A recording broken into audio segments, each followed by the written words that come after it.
Bonjour, ici Micheline Bourque, je suis au Symposium PMI à Montréal. J'amorce la dernière série d'entrevues, jour 2. Ce matin, il y avait des entrevues, des conférences fort intéressantes, dont celle de Madame Sonia Vibert, qui est avec nous, qui va se présenter à l'instant. J'ai vérifié, j'ai posé des questions sur l'heure du lunch. Ça a été excellent. Félicitations, Madame Vibert, pour votre conférence. Merci, merci. Donc, dites-nous, justement, pour que les gens sachent un peu de quoi vous parlez ce matin, qui êtes-vous et que faites-vous? Moi, je suis directrice d'études à la Société de transport de Montréal. Donc, je suis responsable de projets majeurs dans le métro. Je suis principalement responsable des 2 premières étapes d'un projet. Donc, toute la définition des besoins au niveau du plan d'affaires et du plan stratégique, des bénéfices du projet, mais aussi tout le volet faisabilité, réalisation, la partie où on doit faire la démonstration que le projet est faisable, il est rentable, et aussi ficeler tout ce qui est la question du financement pour que, par la suite, le projet bascule en mode réalisation et bascule dans une autre équipe, qui est l'équipe des projets majeurs. En d'autres mots, la madame, elle a une grosse job, vraiment importante, vraiment exigeante. Puis ce matin, vous avez pris l'occasion de présenter, parce que là, on parle de métro, là. Oui. Et ce matin, vous avez fait une présentation sur le métro qui a été très personnelle pour vous. Peut-être qu'on peut juste glisser un petit mot, parce que ça avait l'air tellement intéressant. Oui. En fait, j'avais une grande mission pour ma présentation, c'était d'essayer de faire voir le métro autrement. Parce qu'on ne le connaît pas, le métro. La plupart des gens, puis on ne voit pas ce qu'on ne connaît pas. Non. Donc, la première partie de ma présentation, c'était vraiment de présenter les grandes caractéristiques du métro et le contexte particulier qu'amène le métro en réalisation de projet. La deuxième partie, beaucoup plus personnelle, comme vous dites, j'amenais des exemples concrets et surtout, j'expliquais pour moi les 4 grands fondamentaux pour réussir un projet de façon toute personnelle, avec des exemples vécus, des vrais exemples. Donc, c'était un peu ça le résumé de ma présentation. En tout cas, ça avait l'air très intéressant. Puis le métro, parce que c'est ça, on en entend parler, ça fait partie de nos vies. C'est très controversé aussi, ça implique tellement d'argent. Donc, ça fait vraiment une partie de notre vie. Donc, j'aurais vraiment beaucoup apprécié, mais félicitations parce que j'ai vérifié et c'était très bon. Alors là, quand je vous ai invité à faire partie de notre petit projet, vous avez choisi 2 livres, justement plus sous l'angle personnel. Tout à fait. Et je vais vous laisser les présenter et peut-être nous dire comment ces livres-là sont venus dans votre vie. Comment est-ce qu'ils sont arrivés dans votre vie? En fait, les 2 livres, le premier, c'est les 7 habitudes de ceux qui réalisent et tout ce qu'ils entreprennent. Ce livre-là m'a interpellée en premier lieu il y a peut-être 4 ans. J'étais dans une librairie connue et c'était un des livres coup de cœur. Et je me suis dit, ah bon, tiens, un livre qui va me changer d'autres livres, qui va peut-être m'amener une autre façon de m'améliorer comme personne. Je le voyais vraiment de ce sens-là. Et lorsque j'ai commencé à lire les grandes sections du livre, les grands éléments fondamentaux du livre, si je peux dire, j'ai réalisé qu'on pouvait facilement transposer ces 7 habitudes-là à la gestion de projet, étonnamment. Donc, ça a été un des premiers déclics pour moi qui a dit, oh mon Dieu, peut-être je pourrais envisager la gestion de projet autrement que juste par des processus. Par la technique. Par la technique ou par des outils de gestion. Mais de faire la gestion de projet par moi, par mes aptitudes et par la façon d'interagir avec les autres. Donc, ce qui est intéressant du livre, et je vous dis, c'est pas un livre qui est facile à lire parce que c'est dense, c'est ardu.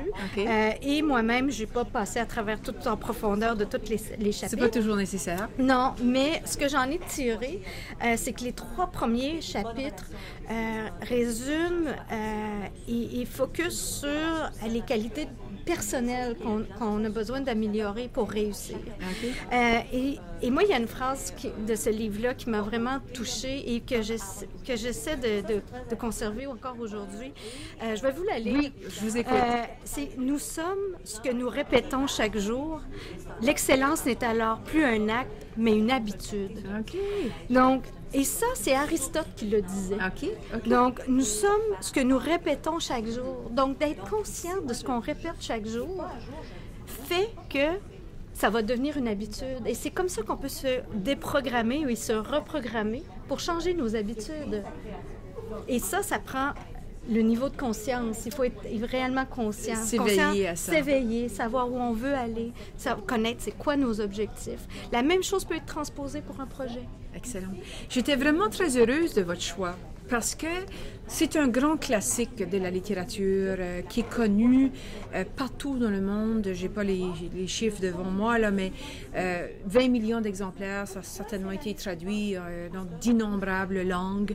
Je n'ai pas présenté beaucoup de livres de ce type-là, c'est-à-dire des grands classiques, mais j'aime ça parce que ça prouve que la durée de vie d'un livre d'affaires peut être très longue.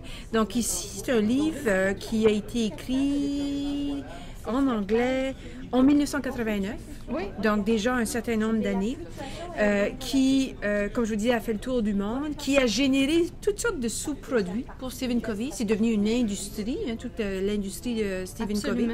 Et donc, j'étais vraiment contente de ce choix-là. C'est pas un choix auquel je me serais attendue, mais j'étais vraiment heureuse. Je suis certaine que parmi les gens qui vont nous écouter, il va y avoir beaucoup de gens qui se sont inspirés de Stephen Covey. Et voilà, donc merci beaucoup pour ce choix-là. Je crois que c'est utile parfois de revenir à des classiques. Oui. Ça nous permet de se réancrer aussi. Exactement. Puis ce qui est bon est bon. Hein? Ce qui est bon est bon. Exact. Donc, des fois, je vais faire une petite pige. J'y vais à la pige, j'ai une citation ici. Principe de leadership individuel. Ce que nous laissons derrière nous et ce qui nous attend n'est rien comparé à ce qui est en nous. Donc, c'est des réflexions vraiment intéressantes. Donc, merci beaucoup pour ce choix-là. Est-ce qu'il y a d'autres choses que vous vouliez mentionner par rapport à lui? Non, mais juste pour compléter, je disais que les trois premières habitudes concernent le leadership personnel, okay. Mais les 4 autres concernent le leadership collectif, si on peut dire, okay. Axé sur les autres. OK. Et ça aussi, pour moi, ça a été un des premiers pas qui m'a donné les éléments déclencheurs pour m'améliorer comme leader. Les paradigmes de l'interdépendance. Exactement. Là, c'est vrai qu'il y a des chapitres qui sont extrêmement théoriques, mais je pense que chaque personne, chaque leader, chaque gestionnaire de projet peut trouver des sources d'inspiration absolument, là-dedans. Est-ce que c'est le genre de livre qu'on peut prendre à la pige comme ça, puis revenir sur un des chapitres? Absolument. Et donc, absolument. Excellent. Absolument. Donc, merci pour ce premier choix. On va aller présenter votre deuxième choix. Pour moi, le deuxième choix, c'est J'ai perdu ma montre au fond du lac. Pour moi, c'est un livre extrêmement important parce que je fais partie de la Maison des leaders de Rémi Tremblay. Wow! Et Rémi Tremblay, que j'admire beaucoup, a eu un impact important sur moi et je considère sur mon leadership. C'est un livre, dans le fond, qui appelle des dimensions humaines et spirituelles. Donc, chose on n'entend pas beaucoup dans notre business, dans la gestion de projet pur, mais ça appelle le savoir-être du leader. Et pour moi, c'est fondamental. Et quand j'expliquais lors de ma conférence qu'à un moment donné, dans mon cheminement de carrière, j'ai basculé. J'ai basculé du savoir-faire au savoir-être. C'est un peu grâce aussi à la Maison des leaders et à ce livre. Wow. Merci en passant d'être si transparente et de partager l'impact que peut avoir. C'est sûr que c'est pas juste le livre parce que vous êtes en lien avec la maison. Ah oui. Et c'est une maison qui est très connue ici au Québec. M. Tremblay est très, très connu auprès de la communauté d'affaires at large, comme on dit. Donc, merci de partager ça. Donc, ça a été un déclencheur pour vous. Oui. Ça vous a amené vers un processus de repositionnement dans votre façon de faire, votre façon de travailler. La façon d'être aussi. Oui, tout simplement, tout bonnement. Là. Oui. Et en gros, le livre, et pourquoi ce titre, qui est un peu étrange, vous allez dire. Oui. C'est parce qu'un jour, Rémi était dans un lac et s'amusait avec ses enfants. Et il y avait une montre, j'imagine, qui valait beaucoup d'argent. Et il a perdu sa montre dans le fond du lac, dans le sable. Donc, grosse panique. Il appelle tout le monde, et là, il faut chercher la montre, et là, ça panique dans l'eau, et là, tout le sable lève, et l'eau du lac devient tout embrouillée, et on ne voit plus rien. Donc, on perd la montre. Et dans le fond, ce qu'il dit, Et la grosse leçon, c'est l'appel au calme, à la tranquillité de l'âme, si on peut dire, ou de l'humain, pour pouvoir prendre les bonnes décisions. Parce qu'une fois qu'il s'est calmé et que l'eau et le sable s'étaient déposés, il y a eu beaucoup plus de chances de trouver sa montre. Donc, en période de crise, au lieu de tomber dans l'agitation, c'est plutôt de revenir vers l'intériorité de ce qu'on peut avoir à donner pour réfléchir et ensuite agir et ne pas réagir. Donc, ce détachement de l'émotion pure, de se donner un moment de pause avant de poser des gestes, justement. Exact. Ça fait référence justement à une forme de... Peut-être que le mot est gros, mais une forme quand même de retour spirituel, donc d'intériorisation. Est-ce que ce livre-là est influencé justement par ces enseignements spirituels? Ou c'est juste un peu le hasard de la vie qui a fait qu'il lui-même a adopté cette philosophie et a voulu la relayer par le biais de son histoire? Rémi était un grand patron, le grand patron de la compagnie Adéco. Grande compagnie, partout au Canada, des milliers d'employés. Il était vraiment au top du top. Et il a fait un changement de vie radical à cause de toutes sortes d'événements qui est arrivé dans sa vie. Et aujourd'hui, il consacre, puisqu'il a trouvé sa mission de vie. C'est vraiment extrêmement important parce qu'il aide à former des leaders beaucoup plus conscients. Conscients de ce qu'on va apporter à la société. Et ce qu'on apporte à la société doit générer de la valeur et l'intérêt commun. Donc, ça, c'est des valeurs extrêmement importantes et se fondent, ils s'appuient sur 3 grands piliers. Et les 3 grands piliers sont d'abord le courage, l'humilité et l'amour.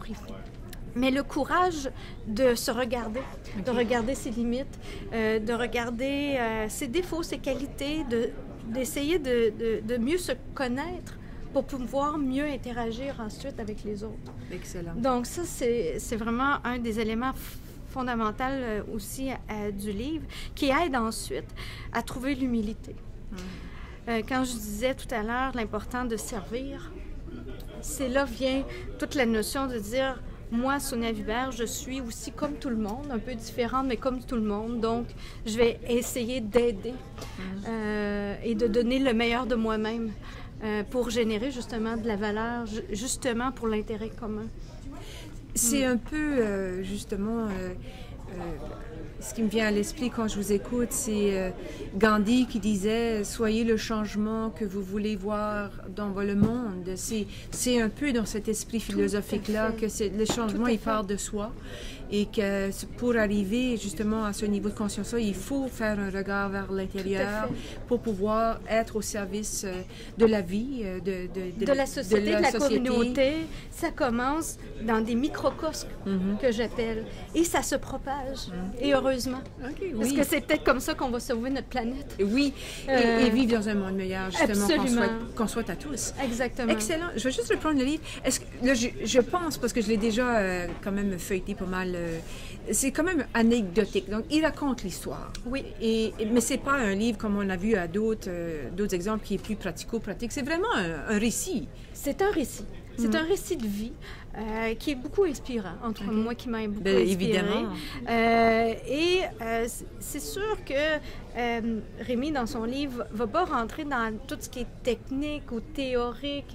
Non, il y a vraiment une volonté de parler d'une expérience humaine pour amener justement le changement. Le changement de paradigme au niveau de la conscience. D'élargir, qu'on parle d'élargir sa conscience. Et en étant plus conscient, c'est là qu'on peut faire des meilleurs choix, des choix plus éclairés. Exactement. En tout cas, c'est un très beau message. J'ai perdu ma montre au fond du lac. Comme je vous le mentionnais avant qu'on commence l'entrevue, c'est un livre qui est très connu de beaucoup de gens ici au Québec. C'est un livre qui, on l'a vu, qui était à notre table et tout de suite les gens, il y a même une madame, je veux le voir. C'est un livre qui est vraiment très beau rayonnement ici au Québec et qui va avoir une belle durée de vie, sûrement, parce que c'est un récit d'appel à soi, d'un grand leader qui dit, écoutez, on peut tous contribuer à faire de ce monde un monde meilleur, mais commencez avec vous. Retrouvez la tranquillité pour mieux gérer, pour mieux vivre. Tout à fait. Génial. Bien, écoutez, merci beaucoup. Merci beaucoup. Je pense que ces deux livres-là peuvent rejoindre un public vraiment large. Tout à fait. De tout âge, confondu. Alors, merci pour ces excellents choix. Ça fait un changement vraiment de ce qu'on a eu. Alors, c'était une belle contribution. Merci. Merci.